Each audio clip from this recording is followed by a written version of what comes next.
Hi ಸ್ನೇಹಿತರೆ, welcome to Pulakeshi career academy Vijayapura. ಸ್ನೇಹಿತರೆ, ಈಗಾಗಲೇ ನಾವು ಆರ್ಟಿಕಲ್ಸ್ ಗಳ ಸಂಬಂಧಪಟ್ಟ ಹಾಗೆ ಪ್ರಾಕ್ಟೀಸ್ ಪೇಪರ್ ಗಳನ್ನ ನೋಡ್ತಾ ಇದ್ವಿ. ಇವತ್ತು ಪ್ರಾಕ್ಟೀಸ್ ಪೇಪರ್ 2 ಮತ್ತು 3 ಅನ್ನು ನೋಡೋಣ.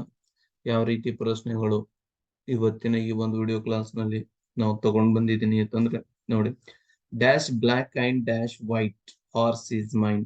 ಇಲ್ಲಿ ಕಲರ್ ಗಳು ಅಂತ ಬಂದಾಗ ಇಲ್ಲಿ ಪದ ಇದೇನಾಗಿದೆ, ಅಂಡ್ ಅನ್ನೋದು ಕಂಜಕ್ಷನ್ ವರ್ಡ್ ಇರೋದ್ರಿಂದ ಇಲ್ಲಿ ಆರ್ಟಿಕಲ್ ಫಿಕ್ಸ್ ಆಗಿ ಹೇಳುತ್ತೆ ಬ್ಲ್ಯಾಕ್ ಅಂಡ್ ವೈಟ್. ಇಲ್ಲಿ ಯಾವುದೇ ರೀತಿ ಆರ್ಟಿಕಲ್ ಬರಲ್ಲ, ಯಾಕಂದ್ರೆ ಬ್ಲ್ಯಾಕ್ ಅಂಡ್ ವೈಟ್ ಪದ ಯೂಸ್ ಮಾಡ್ತೀವಿ. ಈ ಬ್ಲ್ಯಾಕ್ ಅನ್ನೋದು ನಿಶ್ಚಿತವಾಗಿದ್ದದ್ದು, ವೈಟ್ ಅನ್ನೋದು ನಿಶ್ಚಿತವಾಗಿದ್ದದ್ದು. The black and the white ಅನ್ನಕ್ ಬರೋದಿಲ್ಲ. ಸೊ ದ ಬ್ಲ್ಯಾಕ್ ಇದು ಎದ್ರ ಕುರಿತು ಹೇಳುತ್ತೆ ಅಂತಂದ್ರೆ ಹಾರ್ಸ್ ನಾಮಪದ ಇದ್ರ ಕುರಿತು ಹೇಳೋದ್ರಿಂದಾಗಿ ಇಲ್ಲಿ ಏನಾಗುತ್ತೆ ಅಂತಂದ್ರೆ ಒಂದ್ ಕಡೆ ನಾವು ನಿಶ್ಚಿತ ಆರ್ಟಿಕಲ್ ಅನ್ನು ಬಳಸ್ತೀವಿ. ಯಾವುದು? The black and white horse is mine. Next, Russia is, ಇಲ್ಲಿ ಪದ ಕೊಟ್ಟಿದ್ದಾರೆ great country. Russia is great country. ಇಲ್ಲಿ ನಾವು ಎ ಎನ್ ಆರ್ಟಿಕಲ್ ಅನ್ನ ಬಳಸಬೇಕು. ಯಾಕೆ ಎ ಅಂತಂದ್ರೆ ಗ್ರೇಟ್, ಗ್ರೇಟರ್, ಗ್ರೇಟೆಸ್ಟ್ ಆಗುತ್ತೆ. ಸೂಪರ್ಲೇಟಿವ್ ಫಾರ್ಮ್ ಅಲ್ಲಿ ಇದ್ದಾಗ ಮಾತ್ರ ದ ಬಳಸಬೇಕು. ಪಾಸಿಟಿವ್ ಫಾರ್ಮ್ ಅಲ್ಲಿ ಇದ್ದಾಗ ನಾವು ಎ ಬಳಸಬೇಕು. Next, dash times of India. Times of India ಅನ್ನೋದು ಏನ್ ತೋರಿಸ್ಕೊಡುತ್ತೆ ಅಂದ್ರೆ ಇದು ನ್ಯೂಸ್ ಪೇಪರ್. ಎಲ್ಲಿ ನ್ಯೂಸ್ ಪೇಪರ್ ಬರುತ್ತೆ ಅಲ್ಲಿ ದ ಅಂತಕ್ಕಂಥ ಆರ್ಟಿಕಲ್ ಅನ್ನ ಬಳಸಬೇಕು. Is leading news paper. ಇಲ್ಲಿ ಲೀಡಿಂಗ್ ಅನ್ನೋದನ್ನ ಪ್ರೊನೌನ್ಸಿಯೇಷನ್ ಮಾಡಿದಾಗ ಲೀ ಅನ್ನೋದು ವ್ಯಂಜನಾಕ್ಷರ ಇರೋದ್ರಿಂದ ಇಲ್ಲಿ ಏನ್ ಆರ್ಟಿಕಲ್ ಬರುತ್ತೆ? ಎ ಬರುತ್ತೆ. Then 14th one, dash more one has dash more one want. ಏನ್ ತೋರಿಸುತ್ತೆ ಅಂತಂದ್ರೆ ಇಲ್ಲಿ ಸೇಮ್ ಪದಗಳು ರಿಪೀಟ್ ಆದಾಗ ನಾವು ನಿಶ್ಚಿತವಾಗಿರ್ತಕ್ಕಂಥ ಆರ್ಟಿಕಲ್ ಗಳನ್ನ ಬಳಸಬೇಕು. The more one has, the more one want ಅಂತ ಕರಿತೀವಿ. ದ ಪೀಪಲ್ 15th ಒನ್ ನೋಡಿ. The people of Bijapur speak. ಇದು ಇನ್ ಕನ್ನಡ ಆಗುತ್ತೆ. ಇಲ್ಲಿ ಪ್ರಿಪೋಷನ್ ಬರುತ್ತೆ ಹೊರತಾಗಿ ಇಲ್ಲಿ ಯಾವುದೇ ಆರ್ಟಿಕಲ್ ಗಳು ಬರುವುದಿಲ್ಲ. ಲ್ಯಾಂಗ್ವೇಜ್ ನಲ್ಲಿ ಯಾವುದೇ ಆರ್ಟಿಕಲ್ ಬರಲ್ಲ. ಬಿಜಾಪುರದ ಜನತೆ ಕನ್ನಡದಲ್ಲಿ ಮಾತನಾಡುತ್ತಾರೆ ಅಂತ ಆಗ್ಬೇಕೆ ಹೊರತಾಗಿ ಇಲ್ಲಿ ಕನ್ನಡ ಅಥವಾ ದ ಕನ್ನಡ ಈ ರೀತಿ ಯಾವುದೇ ಭಾಷೆಯನ್ನ ಆರ್ಟಿಕಲ್ ಗಳನ್ನ ಹಚ್ಚಕ ಬರುವುದಿಲ್ಲ. Next, the dash Bible is dash religious book. ಇಲ್ಲಿ ಯಾವುದೇ ಗ್ರಂಥಗಳಿರ್ಲಿ ಅದರ ಹಿಂದ್ಗಡೆ ದ ಎಂಬ ಆರ್ಟಿಕಲ್ ಅನ್ನು ಬಳಸ್ತೀವಿ. Dash Bible is religious. ಇದು ರಿ ಅಂತಂದ್ರೆ ಇಲ್ಲಿ ಕಾನ್ಸೋನೆಂಟ್ ವರ್ಡ್ ಇದೆ ಮತ್ತು ಸೌಂಡ್ ಕಾನ್ಸೋನೆಂಟ್ ಇದೆ. ಎ ಆರ್ಟಿಕಲ್ ಅನ್ನು ಬಳಸ್ತೀವಿ. ನೆಕ್ಸ್ಟ್, ಈಗ first, second, third, fourth, fifth ಹಿಂಗೇನಾದ್ರೂ ಬಂದ್ರೆ ಎಣಿಕೆ ಸಂಖ್ಯೆಗಳನ್ನ ಈ ರೀತಿಯಾಗಿ ಎಣಿಕೆ ಮಾಡಿದ್ರೆ ದ ಆರ್ಟಿಕಲ್ ಅನ್ನ ಹಚ್ಚಬೇಕು. The third chapter of the book is a very interesting ಅಂತ ಬರುತ್ತೆ. ಆರ್ಟಿಕಲ್ ಬರುತ್ತೆ. Dash Goa is small city. ಇಲ್ಲಿ ಯಾವುದೇ ಆರ್ಟಿಕಲ್ ಸ್ಟೇಟ್ ಗಳಿಗೆ ಆರ್ಟಿಕಲ್ ಗಳನ್ನ ಬಳಸಬಾರ್ದು. In for example dash Punjab is small state ಅಂತ ಹಿಂಗೇನಾದ್ರೂ ಬರ್ದಿದ್ರೆ dash Punjab is small state ಅಂತ ಬರ್ದಿದ್ರೆ ಇಲ್ಲಿ ಪಂಜಾಬ್ ಮಾತ್ರ ನಾವೇನ್ ಹಚ್ಬಹುದು ಅಂತಂದ್ರೆ ದ ಹಚ್ಬೇಕು. ಯಾಕಂದ್ರೆ ಇದು ಪಂಚ ನದಿಗಳ ಬೀಡು ಅಂತ ಕರಿತೀವಿ. ಇಲ್ಲಿ ನದಿಗಳಿರೋದ್ರಿಂದ ಅದು ವಿಶೇಷವಾಗಿರೋದ್ರಿಂದ ಹಾಗಾಗಿ ಅದಕ್ಕೆ ದ ಹಚ್ಬೇಕೆ ಹೊರತಾಗಿ ಇಲ್ಲಿ dash Goa is a small state ಇದಕ್ಕೆ ಹಚ್ಚಕ್ ಬರೋದಿಲ್ಲ. ಇನ್ನು ಡ್ಯಾಶ್ ಇಂಡಿಯನ್ ಓಷನ್ ಅಂತಿದೆ. ಇದು ಓಷಿಯನ್ ಇರೋದ್ರಿಂದ ಇಲ್ಲಿ ದ ಹಚ್ಬೇಕು.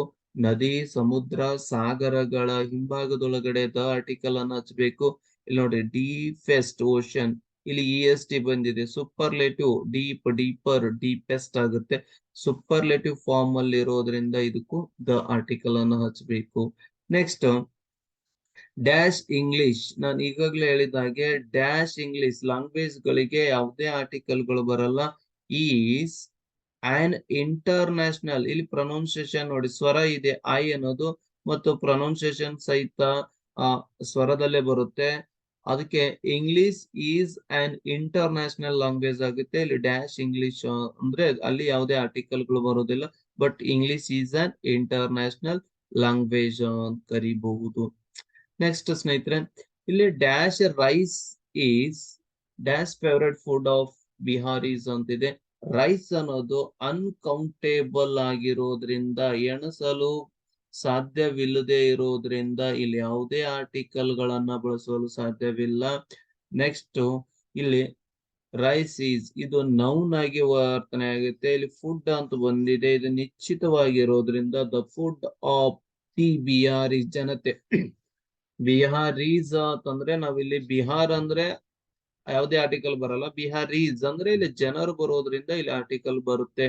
he is ಇಲ್ಲಿ ನೋಡಿ, he is an MLA pronunciation LLB L A pronunciation ಆಗುತ್ತೆ, ಬಟ್ ಸಿ ಈಸ್ MA ಇಲ್ಲಿನೂ ಆನ್ ಬರುತ್ತೆ. ಯಾವುದೇ ಪ್ರೊನೌನ್ಸಿಯೇಷನ್ LLB MA MBBS ಎಮ್ಕಾಮು ಇವೇನೇ ಬಂದ್ರು ಸಹಿತ ಪ್ರೊನೌನ್ಸಿಯೇಷನ್ ಏನಾಗುತ್ತೆ, ಸ್ವರ ಆದ್ರೆ ಆನ್ ಹಚ್ಬೇಕು, ಕಾನ್ಸೋನೆಂಟ್ ಆದ್ರೆ ಎ ಹಚ್ಬೇಕು. Doctor Ravikumar is an MBBS ನೋಡಿ, ಇಲ್ಲಿ ಎ ಬರುತ್ತೆ, MBBS ಫಸ್ಟ್ ಎ ಬರುತ್ತೆ. ಅಂಡ್ ಇಲ್ಲಿ ನೋಡಿ, Yamuna is dash sacred river ಅಂತ ಕರೀತಾರೆ. ಇಲ್ಲಿ ನದಿ ಹೆಸರಿರೋದ್ರಿಂದ the Yamuna is a sacred river ಅಂತ ಕರಿತೀವಿ. ಡ್ಯಾಶ್ ರಾಜಧಾನಿ, ಇಲ್ಲಿ ನೋಡಿ ರಾಜಧಾನಿ ಈಸ್ ಡ್ಯಾಶ್ ಫಾಸ್ಟೆಸ್ಟ್ ಟ್ರೈನ್. ಯಾವುದೇ ಟ್ರೈನ್ಗಳಿದ್ರೆ ಆ ಟ್ರೈನಿನ ಹಿಂಭಾಗದಲ್ಲಿ ನಾವು ದ ಹಚ್ಬೇಕು. ಮತ್ತು ಇಲ್ಲಿ ಇದು ಸೂಪರ್ಲೇಟಿವ್ ಫಾರ್ಮ್ ಅಲ್ಲಿ ಇದೆ, ಫಾಸ್ಟೆಸ್ಟ್ ಅನ್ನೋದು EST ಬಂದಿದೆ, ಇಲ್ಲಿ ಕೂಡ ಏನ್ ಬರುತ್ತೆ, ದ ಆರ್ಟಿಕಲ್ ಬರುತ್ತೆ. ದ ಪಿಯಾನೋ ಸಂಗೀತ ವಾದ್ಯಗಳು ಏನಾದ್ರೂ ಇದ್ರೆ ಅಲ್ಲಿನೂ ದ ಹಚ್ಬೇಕು. ಈಸ್ ಇಲ್ಲಿ ಮ್ಯೂಸಿಕಲ್ ಮ್ಯೂ ಮ ಬರುತ್ತೆ, ವ್ಯಂಜನಾಕ್ಷರ ಇದೆ. ಕೇಸ್ ವ್ಯಂಜನಾಕ್ಷರ ಏನಾದ್ರೂ ಇದ್ರೆ, ಇಲ್ಲಿ ವ್ಯಂಜನಾಕ್ಷರ ಏನಾದ್ರೂ ಇದ್ರೆ ಅಲ್ಲಿ ನಾವೇನ್ ಯೂಸ್ ಮಾಡ್ಬೇಕು ಅಂತಂದ್ರೆ ಎ ಅನ್ನ ಬಳಕೆ ಮಾಡಬೇಕು. Next, dash people of Japanese dash people of Japan are called Japanese ಅಂತಿದೆ. ಇಲ್ಲಿ ದ ಆರ್ಟಿಕಲ್ ಅನ್ನು ಬಳಸಬೇಕು. ದ ಪೀಪಲ್ ಆಫ್ ಜಪಾನ್ ಜನರ ಕುರಿತು ಇದೆ, ಇದು ಜಾಪನೀಸ್ ಅನ್ನೋದು ಜನರೇ ಇದ್ದಾರೆ, ಅದಕ್ಕೆ ಏನು ಕರಿತೀವಿ, ಎರಡು ಕಡೆ the article.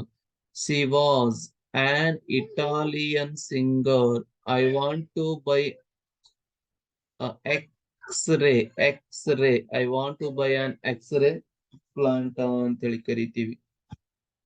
Next, Ravi is ಇಲ್ಲಿ ಟಾಲೆಸ್ಟ್ ಇರೋದ್ರಿಂದ the tallest, Ravi is the tallest ಅಂತ ಕರಿತೀವಿ. ಇನ್ನು ಉಳಿದಿರ್ತಕ್ಕಂಥ ಪೇಪರ್ 3 ಮತ್ತು 4 ಮತ್ತು 5 ಅನ್ನ ಮುಂದಿನ ಒಂದು ವಿಡಿಯೋ ಕ್ಲಾಸ್ ನಲ್ಲಿ ನೋಡೋಣ. ದೇವರಿಗೂ ನೋಡ್ತಾ ಇರಿ ಪುಲಿಕೇಶಿ ಟ್ಯುಟೋರಿಯಲ್ ಕ್ಲಾಸಸ್. ಎಲ್ಲರಿಗೂ ಧನ್ಯವಾದ.